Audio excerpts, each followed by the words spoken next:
Hi everyone, so I'm the last speaker of the day. So we go from big data to a more frivolous subject, so hopefully, maybe that's why they chose me. So from big data to high heel shoes, basically. I've started Farfetch in 2007.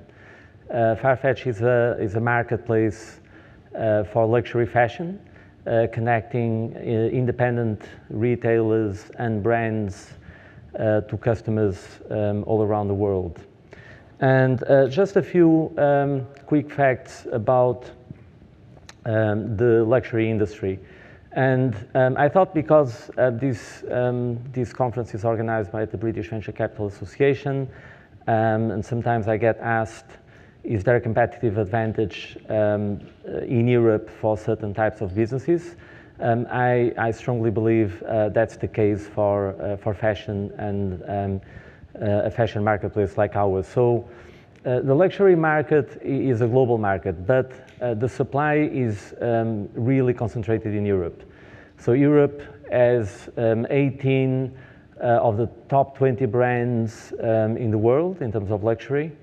We have all the big luxury groups essentially in Europe, a lot of them in France. So talking about Brexit, makes me shiver. It's really a long tail industry, and we do have hundreds or even thousands of great artisans and luxury labels scattered across the continent. So it's very concentrated in terms of supply in Europe, but then completely pulverized in terms of demand. So there are pockets of demand all around the world, from the Middle East to Japan, for example, is the third largest luxury fashion market in the world, $20 billion of just fashion, just in the luxury segment in Japan. US still the largest market. China has become the second largest market in recent years. Europe still commanding a big share, but literally a global supply base. So this combination of very concentrated supply in Europe but global demand really gives an advantage to European companies. And in fact, you see the large, pure online retailer of luxury, Net-a-Porter, was created here in London. You see the first, flash sales model, vente privée, originating in France. ASOS is another great example of a British company that was a pioneer in terms of building a brand purely online. The other unusual characteristic of luxury fashion is its relatively early stage of online penetration. So as you can see, about 90% of sales are still done in physical stores. So I always say fashion is not downloadable. People want to try it on, people want to touch it, want to feel it. So the physical experience will always be part of it. And so we believed that the winner in this industry is the company that really merges the physical experience with digital platforms. That picture is, as you can see, changing very fast. So there's a movement, a channel movement towards online, which is very strong. Nevertheless, the physical store sales are still and will continue to be dominant. So the combination of local supply or European supply with global demand and most of the supply being in physical stores really compounds to make an omni-channel marketplace like Farfetch an interesting proposition from a business-to-business point of view, helping brands and independent retailers reach global consumers, but also offering the best range of products to customers worldwide. So we are a marketplace, but we take care of the customer experience end to end. So we are a curated marketplace. We carefully choose the companies, both the retailers and the brands who are on the platform.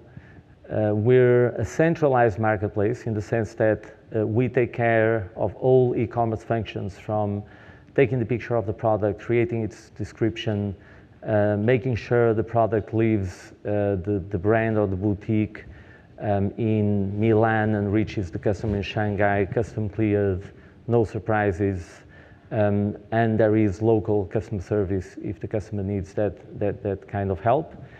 And finally, a very global marketplace. So we supply from 35 countries to over 180 countries, so pretty much all around the world. So I have a short video to give you a flavor of the brand.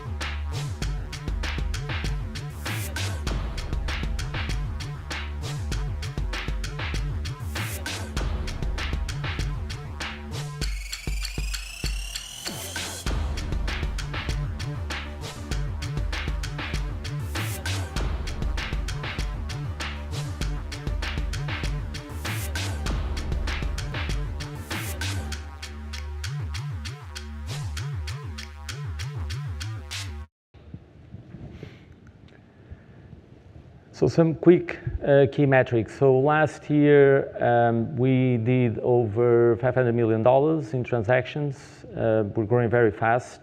We grew 72% year on year, and we are very close to that pace this year again. So we have a relatively high take rate for a marketplace, reflecting the services that we provide the businesses that partner with us, around 28%. Very high average order value, around $600. Very strong customer acquisition economics. We have immediate payback on CAC for the last 3-year cohort, meaning we're profitable on first order in terms of customer acquisition, although it does cost a lot to find a needle in a haystack and to find these luxury customers. The transaction value and the take rate make it an efficient way to acquire customers. We work with over 500 supplier partners, over now 500,000 active customers, and we have very unique items. So 88% of our range is only available on Farfetch, as compared to the second largest online luxury website, and that's really our strong point. You can really find items that you would never be able to find anywhere else.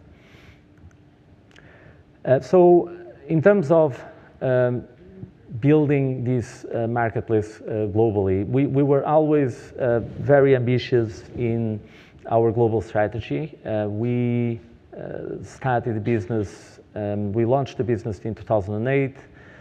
By 2009, we were in the US with a joint venture, which we've since acquired. And in 2010, when Brazil was hot and growing at 7-8%, we decided to open, it was our first big internationalization effort.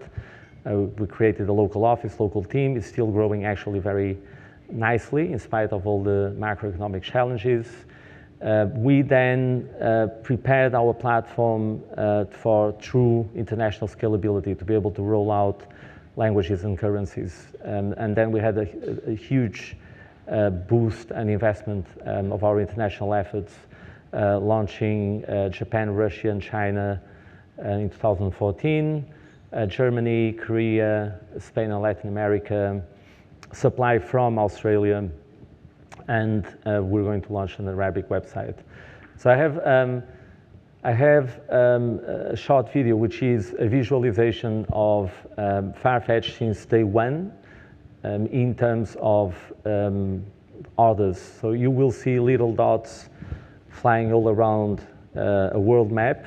Each of these dots is a product, is a Farfetch order.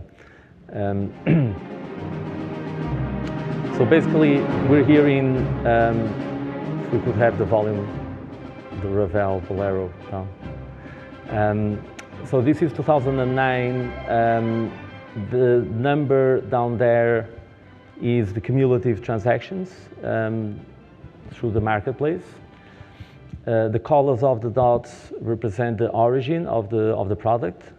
So green is Italy and Central Europe. Yellow is sellers from the United States. Red is the UK and Iberia, and so forth. And I think what's striking here is the fact that it's a completely distributed model. So it's customers from all around the world buying from all around the world. So it's goods going from Italy to Australia, Japan, Korea, from the US, East Coast to West Coast, from the US to Europe, and vice versa. It's clear that the US very quickly became our main market, but we had tremendous traction also from other parts of the world. So Australia, China, Japan, Korea, South America, as we expanded globally from both a supply and demand perspective. So as you can see, the growth was truly exponential. By 2014, we hadn't reached 500 million yet of transactions, and last year we did 500 and something million. So we did as much in 1 year as in the rest of the history of the company.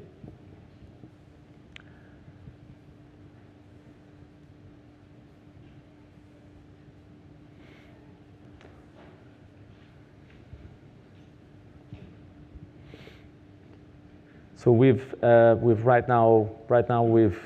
well over 1 billion in transactions in the marketplace. So this is the representation as a pie chart of what you've just seen.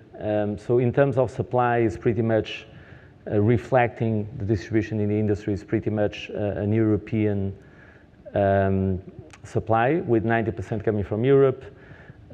Demand is completely global. So the United States is our largest market, 35% of our sales.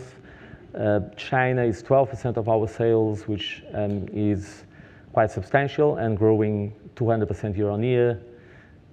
China plus the rest of APAC is 26% of our sales. So 1 in every 4 orders goes to Asia.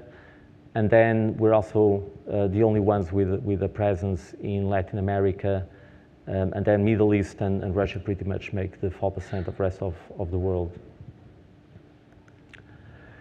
So we believe that we're in day one of the category, so there's still a lot to do. On one hand, improving our product. We've recently, for example, launch new payment methods in not just the markets you've seen, but what we call tier 2 markets, which proved quite successfully. So continuing to improve the core product. Mobile is a big bet. It's already 50% of traffic. Conversion is typically lower, so it's 33% of our sales. We have now a native app in 9 languages. So including Japanese, Korean, Chinese, which is quite important. So it's all about the app in those markets we've found out. These international markets, we're still scratching the surface. So we've done last year $60 million of transactions in China, but that's nothing for a market of that size. Same thing with Japan. We've done $25 million in Japan.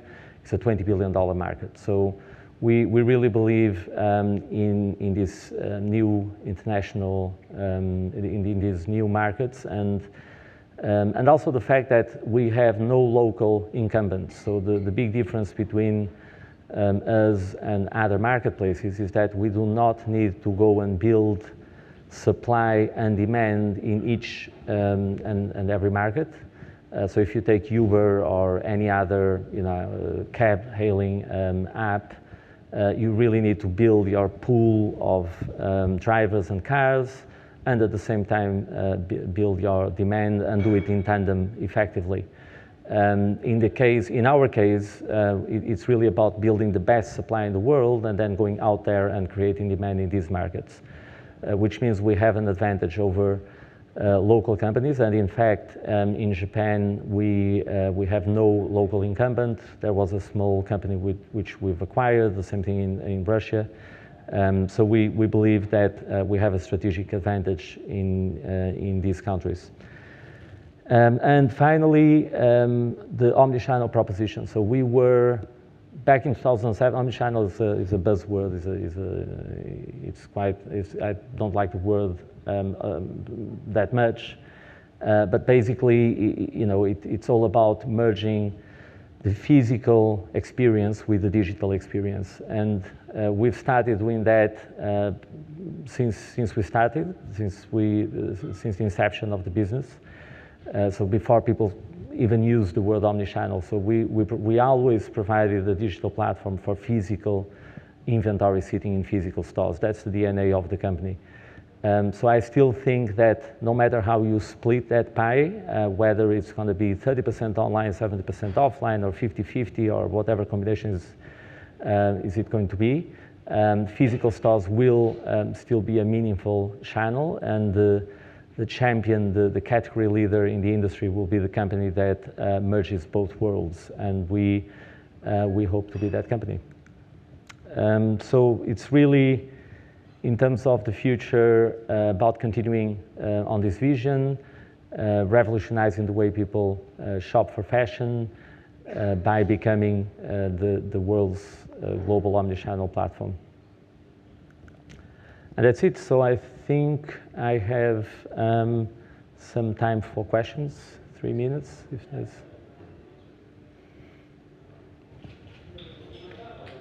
There's a question here, that's great. A very simple question. How did you come up with the idea? So I was in the end of, I was running a fashion company, which I still own, is still going on. I was also running a technology business. So my first business was a tech business producing ERP, supply chain software for the fashion industry. And my second business was a shoe brand.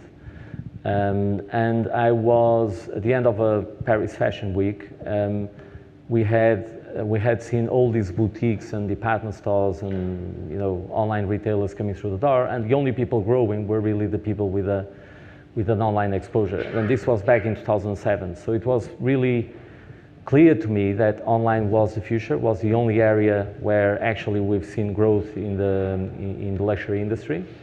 And on the other hand, I could see that the big marketplaces would never be able to touch this market, because the luxury brands, they don't want to be in the middle of toothbrushes and washing machines, and they're suing Alibaba, for example. So they don't want to be in marketplaces where replicas and second-hand goods are mixed with new stuff. So luxury brands really need a curated marketplace that takes the customer experience very seriously.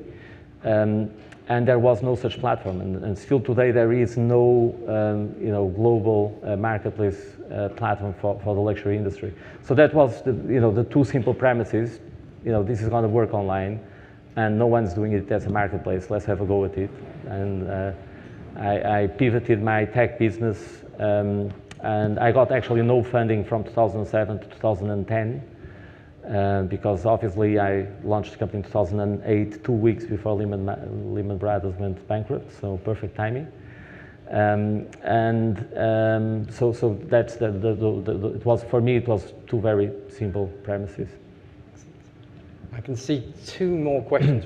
Shall we take them both, and if we can get the mic that way. You, sir, first. Sure. Antti Ground, Energy Growth Momentum. We had the previous panel on the topic of big data. Any thoughts around big data, how you guys use it? For instance, identifying those needles in the haystack, people who will go for high-spend luxury products. And then this gentleman here. My question is, for marketplace, you need to bring the two sides of the deal, and I wonder what was your strategy when you first started?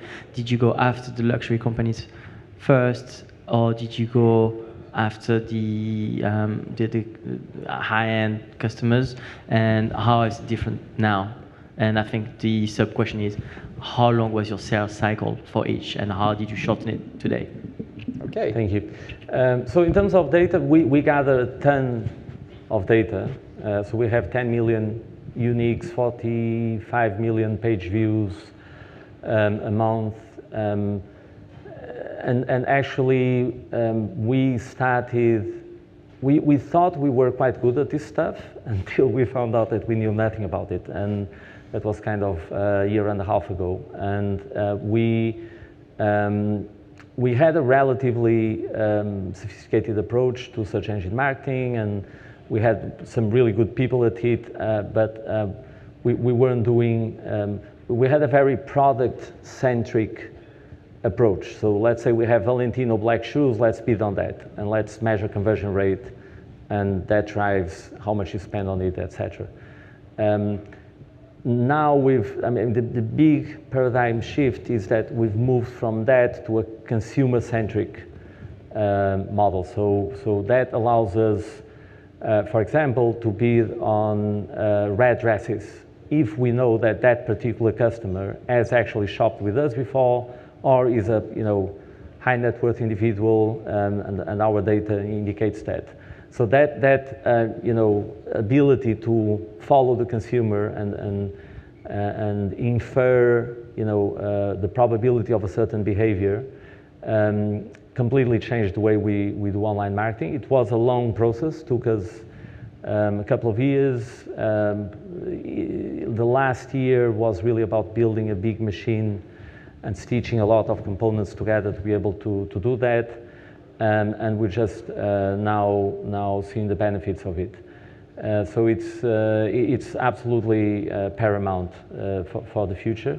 And it's actually a huge competitive advantage, because marketplaces have more data, and the bigger you get, the more efficient you get, and you're able to hire the best people and buy the best tools. So we're still confident that there's a lot to yield on that side of things. So on the chicken and egg question, so how do you build supply when you don't have demand, etc. I think there's always a Trojan horse story in these marketplaces like Airbnb and Craigslist, and so we also had our Trojan horse, and this is only VCs here, so I can share that one with you guys. So basically, we went to the best boutiques. We knew they were, the customers of my fashion business. We knew the industry well. And they all wanted to have their own website. So that's what we started offering. So we'll build your website for free. And by the way, there's this Farfetch thing. Don't worry, it will look cool. And that's how we started. So we built 30, 40, 50, websites out of the same platform, white labeling the same platform, which allowed us to get an assortment that was really interesting from a consumer perspective. So that drove early traction, early adoption. The fact that there's no incremental, these are purely incremental sales. So the inventory is already there. So we like open table for boutiques. So the tables are already there in the restaurant, and they happen to be empty, and you fill them. In our case, the inventory is there, and we happen to make it much more efficient. So that removes also the friction from the supply side. And that drove the initial demand. And obviously then once you start getting that demand, you're then able to sign people without having to build a website for them. And that's how we got it running. Excellent. Those have been fascinating answers to very penetrating questions. It's been a very revealing and inspiring talk. So ladies and gentlemen, on your behalf, may I thank the Sir Richard Branson of high heels, Jose Neves.